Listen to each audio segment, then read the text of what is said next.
And if you can hear me and talk to me, that's a lot more fun than if I'm just talking to myself, but that's okay too. Alrighty. So we are going to talk about sales. Now, I know Leslie was on a call with me last night. Oh, this is just going to drive me crazy if I'm saying her name wrong. Philippia, have you been on any calls with me, or do you have any background on what I do at this point?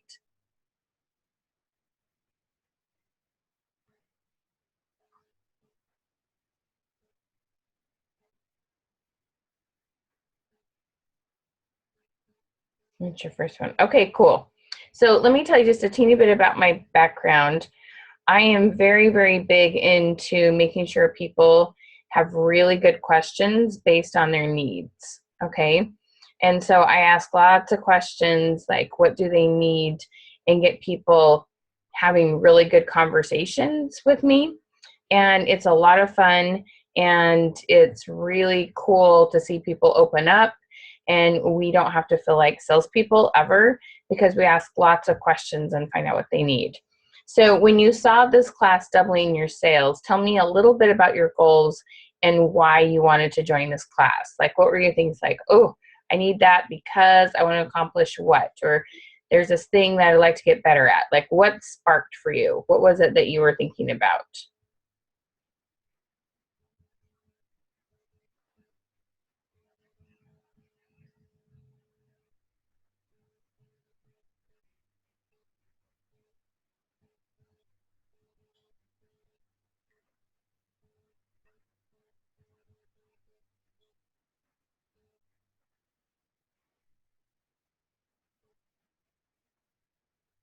You went green by, I think you said June, 3 months.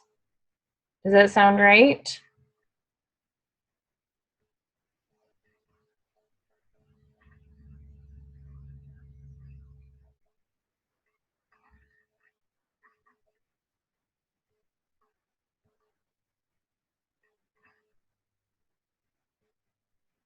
Okay, that's good to you. Okay, and what was your thought on that, Sophia? What did you want to accomplish? Oh, here we go. Ooh, sweet. Okay, so you're brand new. And whose team are you on? How did you hear about this call? I work with several big leaders with Unique. By April 8th. Cool. Okay. All right. Um,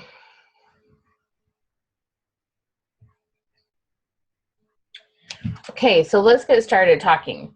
So one of the things that's really important to understand is that when we choose,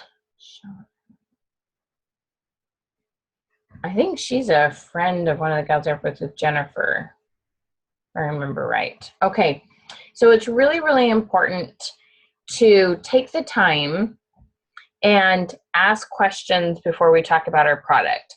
Have you ever had a time where you were talking to somebody about a product and you shared with them about it and then they didn't buy it and you couldn't quite figure out why they didn't get it, why they didn't purchase it? Okay. When we have those situations and we're wondering what happened, um, um, or when someone gives you this look, like if you ever start talking about your product and this look on their face, they like their eyes get bigger and they kind of pull back a little bit.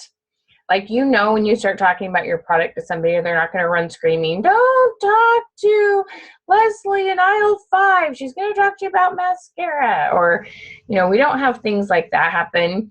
And that's kind of what we're afraid is going to happen, but we know logically it's not. The only thing we don't want to have happen is that look on their face where they kind of withdraw and their eyes get big and they kind of pull back and they're like, oh, you're trying to sell me something. That's literally what we're trying to avoid 90% of the time. So instead of having that happen, we want to keep people engaged and interested. And the way we keep people engaged and interested is when they're talking about themselves. So think about it. Who is your best friend? Who's a person you like to be with the most? It's a person who asks us questions, who are interested in us. And that's what we want to do, is to get people interested in what we want to find out what they want and listen to them. And then we say, hey, I might have something for that. then they're much more likely to listen because you've taken the time to get to know them. It's really funny. If you want somebody to be interested in what you do, the first thing you do, like if you go to a networking event or a women's event, always ask them first what they do, and then they'll ask you what you do. And you should see how much more attentive they'll be. It's really kind of a funny little game you can play. Not really a game, but it's just an interesting little technique. But you got to understand that people love to talk about themselves, and the number one used word is the word I. So we want to think about questions we can use to help people open up and that we can find out things about them. Now, it's really, really, really important that we keep these questions very, very curious based and not leading. It's very tempting to say, now, you'd like fuller, longer lashes, wouldn't you? Okay. Versus, hey, tell me a little bit about your thoughts on a scale of 1 to 10, how much would you like longer, thicker lashes? That will give somebody the opportunity to tell you a lot more about themselves versus, well, they said, yeah, they want longer lashes, but you didn't maybe get into why they want longer lashes, what are the reasons they wear makeup, what kind of issues have they had allergy-wise, how important to them is it that the product's natural, all those kind of things. Then you have a much better sale. So we want to ask questions that we find out how our product can improve somebody's lives. We want to ask questions about what kind of problems does our product solve. So we're trying to reveal needs, okay? But the whole goal is to get them talking about themselves, and then you can do amazing things with that knowledge. So let me tell you a couple quick questions. So I want you to think about this in many different scenarios. You have scenarios where you're meeting someone new at maybe a store or an event or a networking opportunity. You might be doing a booth and people are coming to your booth. You're talking to somebody one-on-one at a party. Every situation you can think of when you're talking to somebody, you want to get in the habit of saying, hey, let me ask you a couple quick questions. You want to do that before you ever talk about the product. Now, there's a couple of reasons why, and we've talked about number one being we want them to talk about themselves because they're much more likely to be open to some of our ideas. The other one is that when we ask them about them, we then can start with a product that they need most. So there's a huge kind of little problem with Younique in the fact that a lot of people think you only sell this really funky mascara, okay? Which I use and love and think it's fun. But my very best friend, I'm an extrovert, she's an introvert, and she's more shy and she's a little more casual. Bless her heart, love her dearly. And quite frankly, she doesn't wear mascara. Doesn't wear it. So if you led with that product with her, she's going to check out. Whereas you have lots of other products, and one of those might be something that she'd be more interested in. No matter how many times I talk to her about it, she's not wearing mascara. It's not her thing. She has beautiful dark eyelashes. She really doesn't need it compared to some people. But that's what can get us in trouble, and we can actually lose sales by always leading with our most popular product. There are going to be times where you're definitely going to lead with that product, and it's an amazing product. But there's a small percentage that for some reason don't wear mascara. You're going to lose out on clients if that's the first thing you always start with. And so let me tell you a little bit how you're going to figure out what to start with. And it's really easy. And it's just a matter of you changing your habits and making sure we always, always, always ask questions before we ever start with the product. So one of my questions that you'll see this revealed, if there was one product that you only had time to put one thing, product of makeup on, one item makeup on, apply one stitch of makeup, which would be that thing you'd apply if that you could only do one before you left the house? So then you're going to hear, do they want to smooth? You're going to hear a lot foundation. You're going to hear some people say, things for their eyes, whether it's eyes, mascara, or eyeshadow. Some people are going to say lip gloss or lipstick. Everybody's going to be different, but that gives you an idea of what they want most. One of my other favorite questions for Younique is, what's the one product that you buy most frequently and replace, or run out of, because that's going to tell you what they use the most of. Okay, so it could be their favorite lipstick. I mean, mine, the one I replace the most often definitely is mascara, where my other products seem to last longer. So, and if they're buying mascara frequently, or they're buying foundation frequently, or whatever it is, don't you want them being your customer? Because if they're buying it over and over again, there's nothing better than a repeat customer. So it's really amazing what you can do when you learn to ask them questions. So I'm going to give you some little categories of areas of questions that you can write for your product. So the first thing I love to do is write questions on what it's called the positive question. And in the positive question, we're asking them, tell me something you like about blank, okay? And, you know, what's your favorite facial feature? Or what's the one area you you feel most confident about applying makeup in? You know, do you feel more confident in applying your lips or applying your eyeshadow, applying your foundation? What are you most confident in? Now, I want you to think about this. People love to be around positive people. So when we ask positive questions, they like it much more. But people love to have someone they feel safe as to vent to. So think about this. If somebody asked you what your favorite facial feature was, how many of you could tell me one or two things and then quickly kind of say, oh, but I hate this and I hate this. Like I can tell you, I like my eyes and I like my lips. Okay, those are my two things that I like. But I can tell you, like, my little round face, like, I have great cheekbones, especially when I'm a little bit thinner. So contouring my face is something that I love to do. I was raised as a beautician as a mom, so I know a little bit about makeup. And it's kind of fun when you ask people what they like about something, how often they'll kind of go down this road and tell you what they don't like about something. And that's what we want to find out. We want to find out what they're unsatisfied with.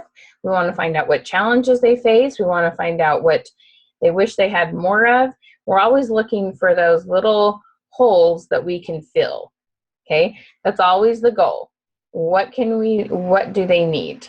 Now, if they go, oh, I just like my eyes, and then they don't give you any problem areas, what you want to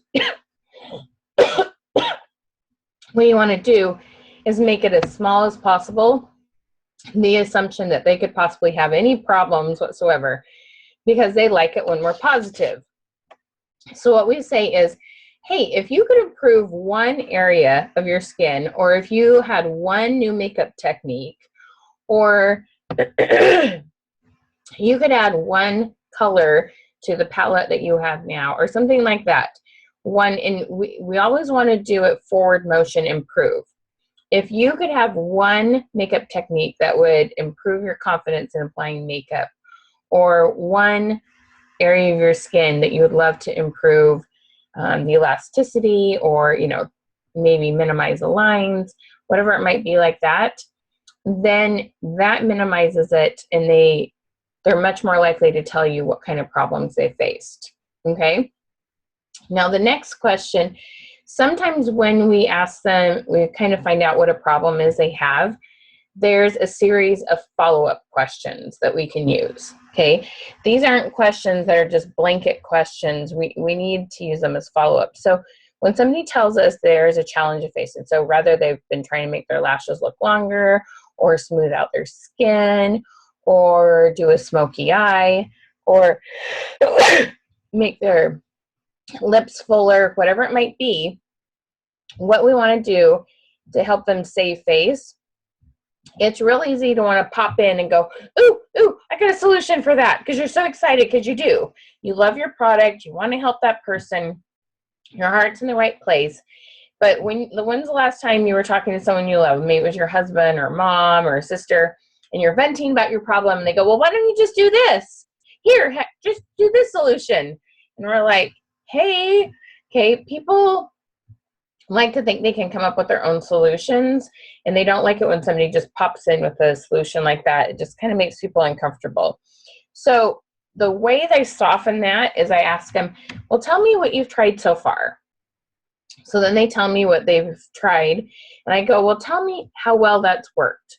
Or tell me how effective that's been. Or on a scale of 1 to 10, how close has that got you to the goal that you wanted to accomplish?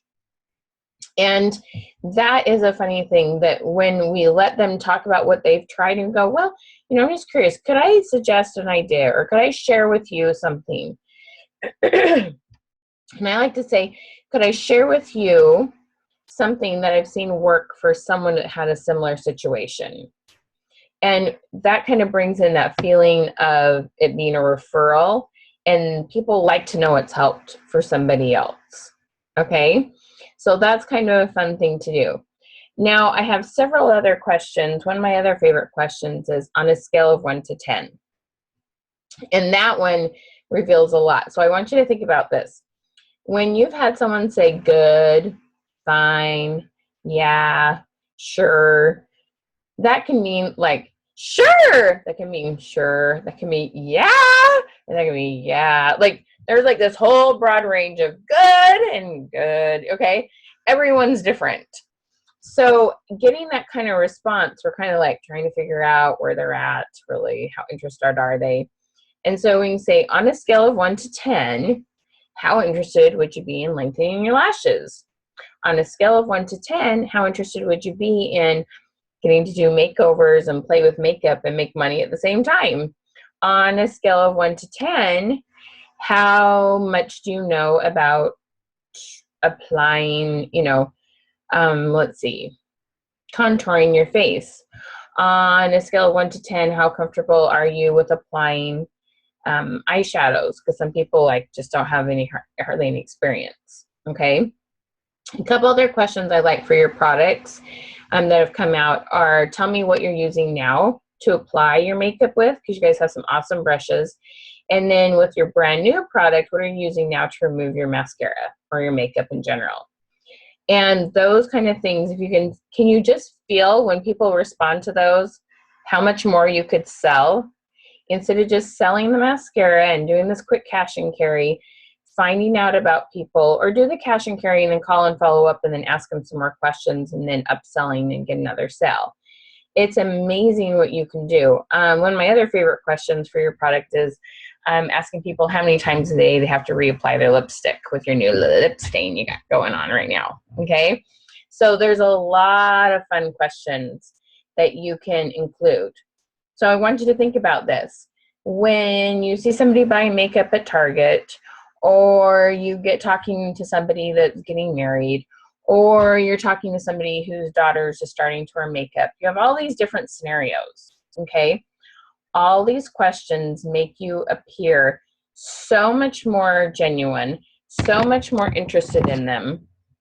And there is a place for these questions. There's actually questions for every part of your business. And your sales skyrocket because people see how much you care about them, instead of us just talking about the product and hoping something we said resonate with them and made them want to buy from us. Okay, that's the difference. I kind of jokingly call it either show and tell or infomercialing, when we're like talking and talking and talking about the product. Okay, and it's amazing what happens when we back up, we ask some questions, the other person stays completely engaged, versus we get all excited and we start talking, we're leaning forward and they're leaning back like this. We want to keep them engaged. So it doesn't matter if you're at a party or if you're one-on-one, or even, guess what? The exact same thing applies online. In fact, it's even more critical online, because if you sell vomit and you go and talk, give them your website and the prices and how everything works and all the tips and tricks and and you've talked, and then all of a sudden they quit replying. Maybe you've had that situation where you're having a conversation and all of a sudden they stop replying. Go look at the last message. I bet it was a statement instead of a question. Every time you're messaging somebody on text or Facebook, you want to make sure the last thing you mention or the last thing you say is a question, because they're much more likely to respond. They're not going to say, oh, I love how effective that makeup is. Will you please order me some? That is not what people do, okay? Your ultimate goal needs to be to get them on the phone, But when you're asking questions versus sharing with them everything that's so wonderful about your product without first knowing about them, it's amazing to see what happens and what changes. So let me hear from you ladies real quick. Tell me, which of these questions are you like most excited about? Which product have you been wanting to sell more of? And you're like, oh, that's going to help me sell more of that. What have you got? I'll wait for you to give me a quick answer.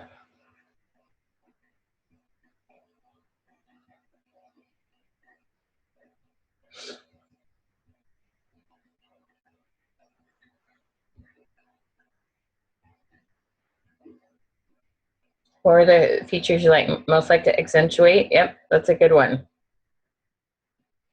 Are there any other questions that popped into your head that you come up with on your own, Leslie, that you're excited about trying?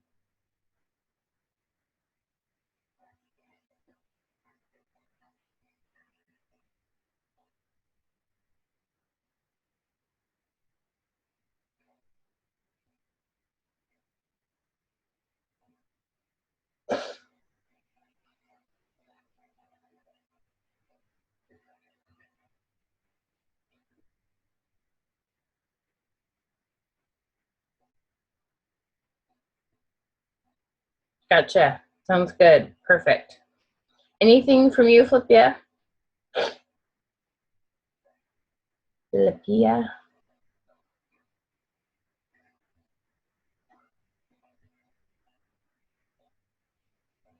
Yeah, the scale of 1 to 10 questions are really fun.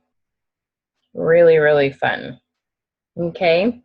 So on a scale of 1 to 10, how comfortable would both of you be on attempting some of these questions?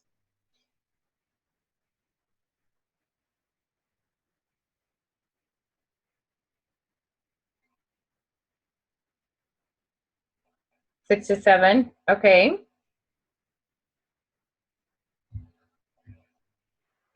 An 8. Okay. So tell me what about it makes it uncomfortable and keeps it from being a 10?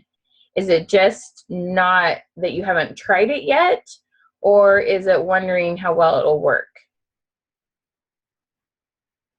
Oh, worried they're being interrogated? I can tell you, I promise you this, absolutely promise you this. People love to talk about themselves. Now, you don't have to ask every question I suggested. I was just giving you a long list of suggestions so that you have lots of different areas to go to depending on where the conversation goes. Sounding like it's me, not a script. Okay.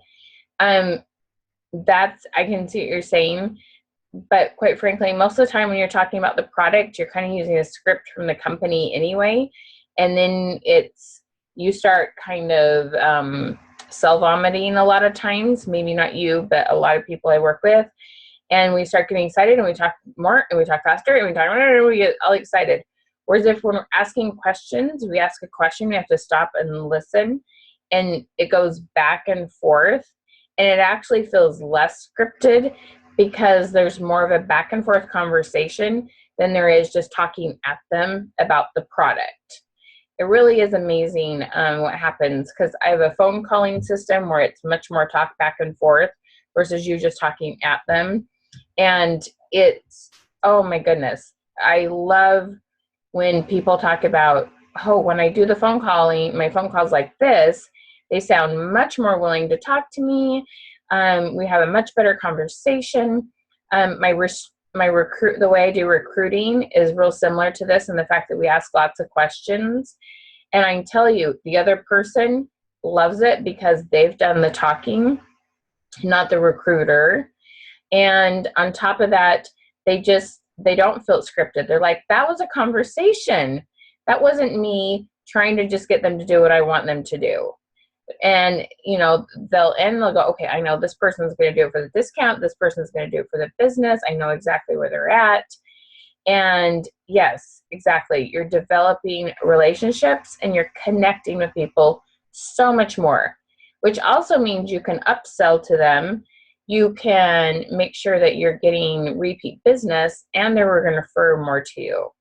It's amazing the change in this. And I get when you haven't tried it yet. Yep, they do. Think about the people who have listened to you, how much more they trust you. Okay, that's really, really important. So it's really kind of fun to see what happens. So keep thinking about that, okay? Give it a try, ask a few questions, and see how things open up. And they'll just talk and talk and talk, and then you can make a great suggestion onto what works. Yep, where the focus is all on them, okay? When you're doing this, all of a sudden you're not focusing on you. And plus, right now, when you're concerned about it working, you're actually more worried about your fears than you are about the other person. And we want to take all that off of ourselves. Oh, there's something in here making me sneeze. Excuse me. All righty. So I have one more thing to share with you that really helps to increase your sales. And it's the way I do my parties. And I'm going to tell you how I do that. Now, you can do this whether you're doing them online, if you're doing Facebook parties, or you can use this thing called Zoom.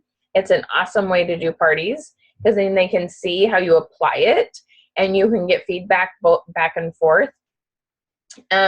It's really, really fun. Or if you're doing them in person, all of the different ways you could do them, this situation still applies. Okay. So just as a little reference to that, because I always get somebody asking me, but what about online parties? No, we're still going to do it the same way because we'll get them talking. So one of the things we want to do when we start out a party is do what's called a rhetorical question.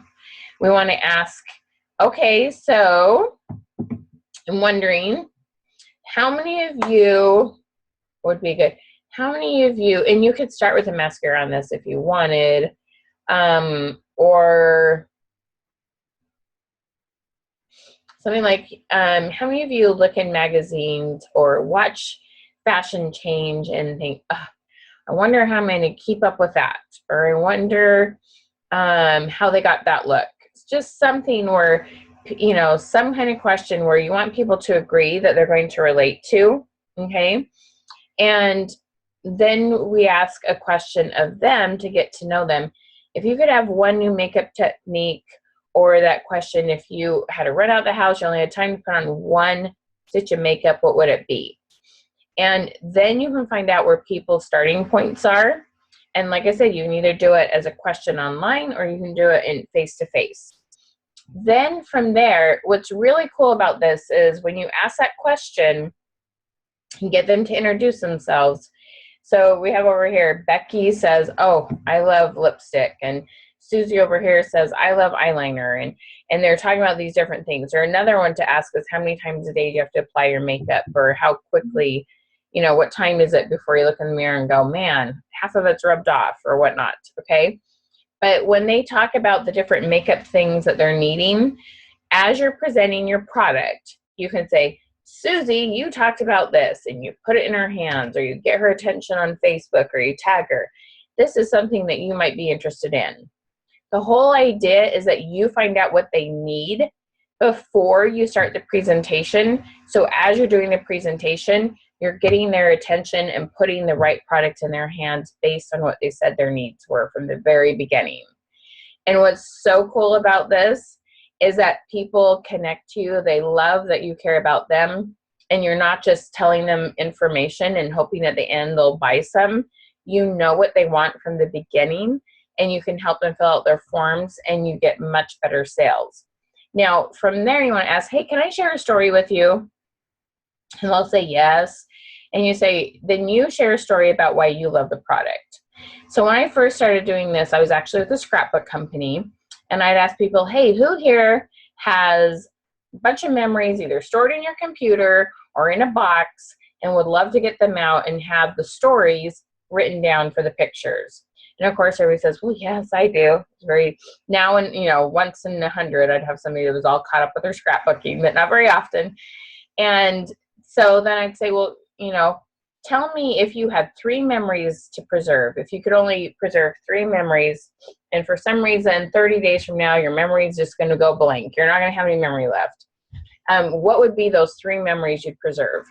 So we'd go around the room and, you know, there'd be all sorts of stuff, from a birth to a graduation to a wedding to somebody passed away, a vacation, all sorts of stories. But Becky'd be like, oh, I forgot about my Hawaii trip. I got to do that one too. And they start feeding off each other. Now, I will admit, by the time you've got all the people done, it takes a little longer. And you kind of lose control because they start talking about each other. But you now know what they need. And what was amazing from this, because then I would share my story. So can I share a story with you? And my story, which I would try not to make people cry, but it still is true. I have 4 children, but my number 5 child was my first one. And he didn't have kidneys when he was born. And so he only lived about an hour, went home quickly to his Heavenly Father. And quite frankly, all I have left is his scrapbook with the pictures that we took in the hospital and of his funeral. And that book sits on a shelf by the back door. And if the house is on fire, my husband knows to grab those books. And those are priceless to me. And that's all I have left for now until we're reunited. But that's what I have of him. And how important it was for me to have that. And plus, as my children, because he was my first, my children didn't get to meet him. And they've been able to have kind of this sweet little relationship with their brother as they've grown up because we've had this book. And as we talked about that, and I joke, I can't hear you, but most of the time I ask you, you know, how badly do you want to go scrapbook now? And everybody's like, oh, I want to, you know, I got to go preserve some memories. So you want to share a story about why it means something to you to be using natural makeup. I don't know if any of you know Lindsay Rouse. She had cancer, and she really has wondered if some of the chemicals she's used has had something to do with that. And so she's pretty passionate about using natural products. And that's one of her reasons for using Younique and how that works for her. But sharing some personal story about why you love the products, or it's made you feel more confident, or you love how they go on, or it works better for you versus something else in the past. And as I did this, it was so funny because people are buying their products and preserving their memories. And you're like, wow, you're not pushy at all. And we're getting exactly what we need. There wasn't that impulse buying anymore. And when you move from impulse buying to buying what they need, they use it up. That means they rebuy and they love it and they refer people to you. So that's the problem with show and tell and infomercialing. I joke, you know, just like any late night infomercial for that wonder product, you know, it's like it's going to change your life. You're going to make more money. You're going to get skinnier. It's going to improve your marriage. Your finances are going to be better. You know, they can take a waffle maker and it's going to improve every part of your life. Well, first of all, it's not true. It's exaggerated and it's silly, but we can focus in on what's that thing that they need most. And we can take really, really good care of them. So when you do your parties, I don't care how you present the product. I'm not here to tell you to change the way that your company tells you to present their product. I'm just saying start out this way with introductions, with finding out what they need most in regards to their makeup regimen. And you will sell more, you will upsell more, and by the end, they should have a list, and you have a mental list of things they've been interested in. Also, as you're going through and presenting the products, you can say, hey, whoever has had this situation, or who here looks in the mirror at 3 p.m. and goes, dang, I had eyeliner on when I started, wish it stayed on longer.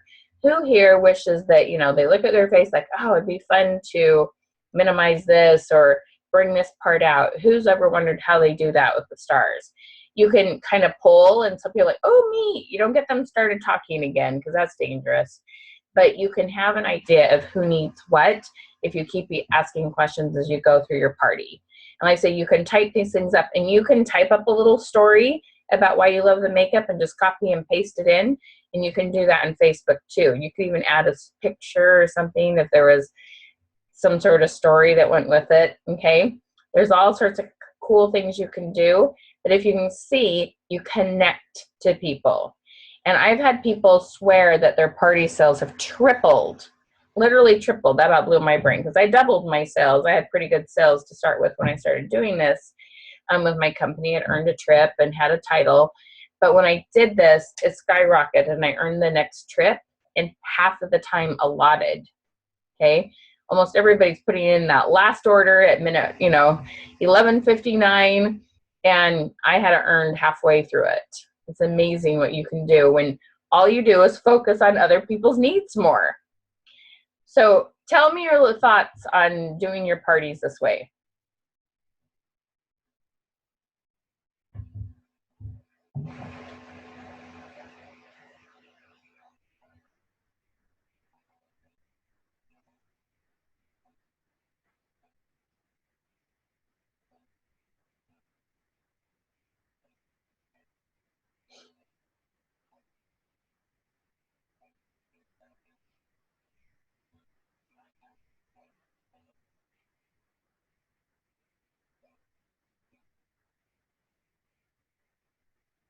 You guys are so quiet. I'm used to somebody with a microphone on. I'd love to do an online live party, but I just need to get over the fear of messing something up. Oh, honey, you will mess something up, and it doesn't matter. They will still love you. They will love the makeup and how good you treated them and took care of them. Yeah, don't worry about messing anything up. Just have fun with it. You will mess something up, but then you'll get better and better at it. It's no big deal. They'll still love you. Yeah. How do you see using the first of it and how that's going to open up the conversation?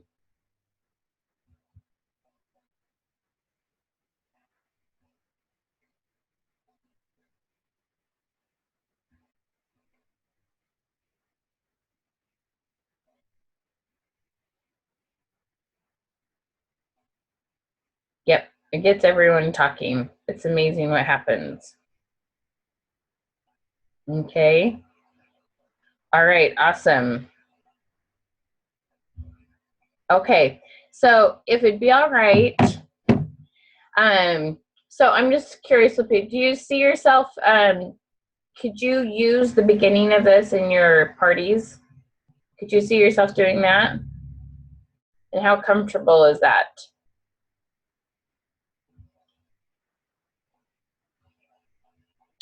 So let me tell you real quick as you're typing that up. Just want to let you know it's kind of fun. So if you heard, so now Leslie, you've heard two different scenarios. Yesterday she was on a call with me. We talked about social media, and some of it was a little bit of a repeat on the different questions. I've told you ways to start with questions at the beginning of a party. Questions are my thing, that and goal setting. I love to help people focus on what they want most and come up with little reminders and ways to create habits to make their business happen. It's really, really fun to see what can be done when we put goal setting together and really make good habits. And then we couple that with really good questions and really, really good effective questioning. It's so, so fun. Okay. So what I like to do is layer them. So we have these 12-week programs. One is a sales 12-week program.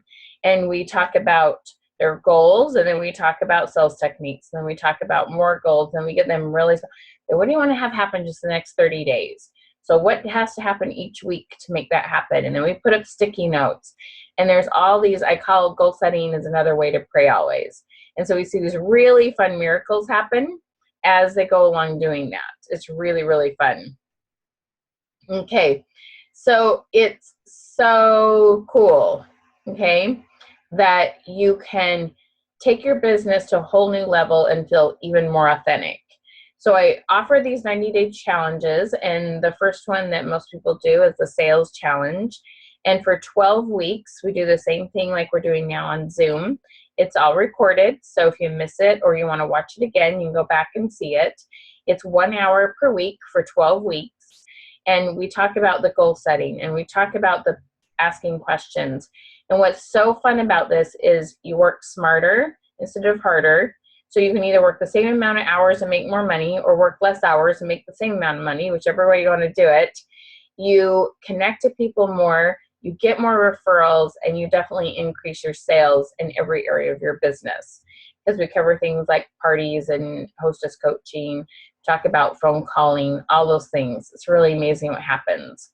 So Leslie and I, we've been chatting a little bit about that. And Flippia, if you'd like a one-on-one and we could chat about your business and your goals, I know you're trying to get that fast start by April 8th, I believe it was. I'd love to see if there's anything I can do to help you. And if you have any other questions about sales in general, Do you think it's possible by just posting in your groups? Possible, and forgive me, Leslie, possible to do what? I think it's possible by just posting in your groups. Tell me a little bit more what you're asking.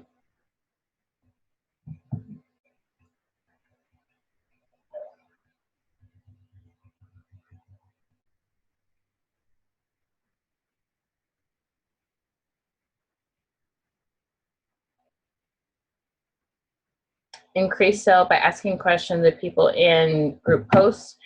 To some extent, sometimes it will get some conversations started, and then you need a private message. Remember we talked about yesterday. No, you're right. You don't know who's seen it, and you don't know who's going to answer. Really, what builds trust is to respond to other people's stuff. Okay, get in the habit.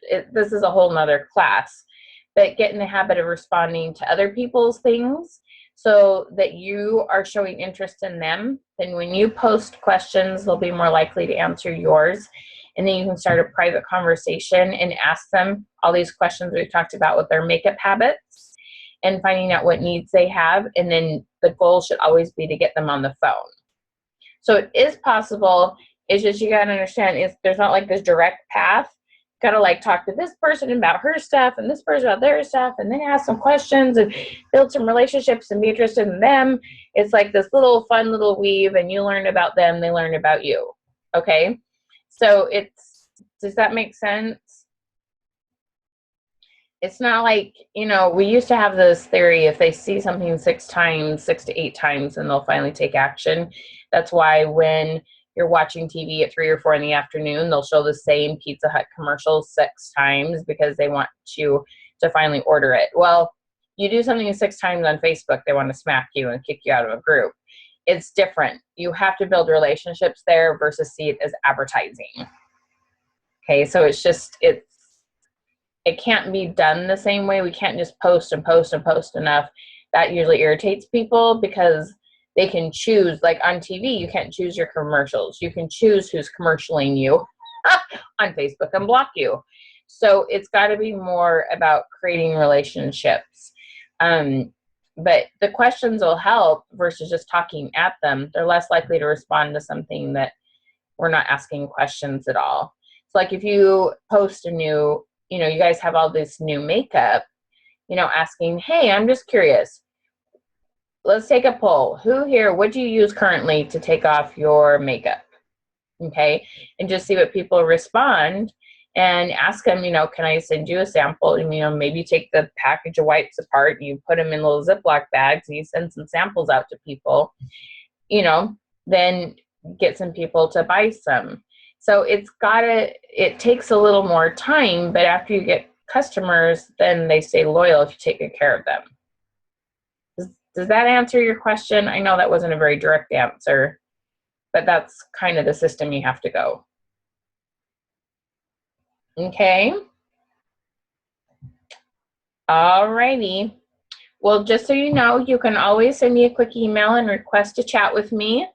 And you'll be getting a thank you note with the recording of this. Okay. And also, let's see. There's lots of free classes on my website where you signed up for this one that you're welcome to go download. And I joke with people all the time, feel free to internet stalk me all you'd like, okay? There's lots of material on there you can watch and see if I have something that would be of help to you to help you accomplish your goals in your business, because that's my full focus is help me find those who need this message and help me help those who need me or this message find me. So I just love to help you accomplish your goals. So thank you for joining me today. If you have any other questions, let's see.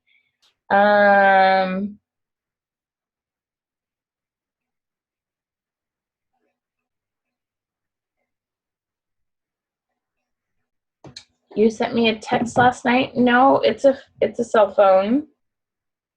Let me see, Miss Leslie.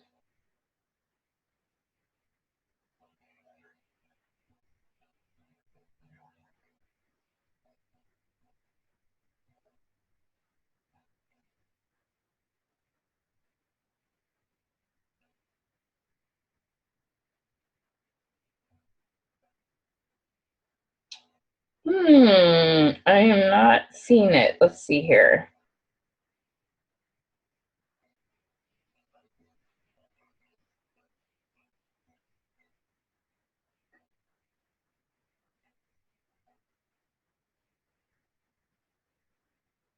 I am not seeing a text from you, my friend.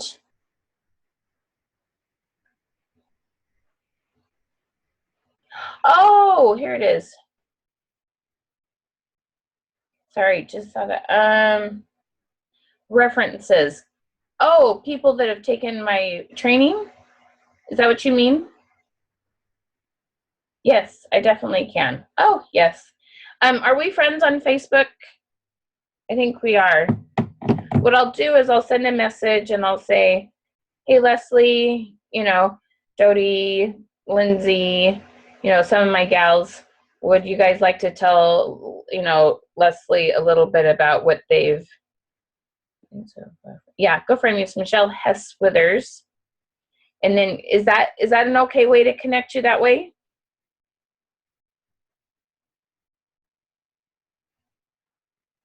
Yep, you're more than willing to go ask people what we've done for them. I'd be more than happy to send you plenty of references. Okay. All right. Anything else I can do for you, my friend Philippia? But I'm not really sure how to say your name correctly.